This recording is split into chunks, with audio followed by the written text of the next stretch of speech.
Pinabulaanan ng mga senador ang mga balitang hindi sila kontento sa performance ni Senator Aquilino Pimentel III at may namumuong plano para tanggalin siya bilang pinuno ng Senado. Narito ang hataw na balita ni Joyce Balancho.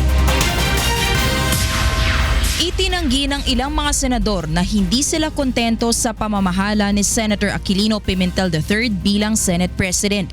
Kasunod ito ng pahayag kamakailan ni Senator Joseph Victor Ejercito na may usap-usapan sa pagitan ng mga senador na may ilang hindi masaya sa panunungkulan ni Pimentel bilang pinuno ng Senado.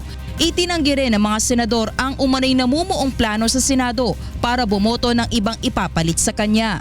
Pagkakakilala ko sa mga kasama ko mga senador, isa na ako sa mga unang makakaalam yan. Meron ganyan. To be honest, no, I have not heard of those. Wala namang usapan o chatter among the senators. So, you know, I guess being in a political atmosphere, highly politically charged, may mga ganyang lumalabas-labas. Sa magkahiwalay na pahayag, sinabi rin ni na Senator Laila De Lima at Senator Risa Hontiveros na wala silang naririnig na plano laban sa Senate presidency. Nagpahayag pa si De Lima ng pagtitiwala kay Pimentel bilang pinuno ng Senado. I know him to be really a good, honest, and decent person, and therefore a good, honest, and decent leader. He used to be a client of mine. So I know, kilala ko pagkatao ni SP Coco. Maging sa naging caucus o closed-door meeting ng mga senador, hindi rin anya natalakay ang Senate presidency.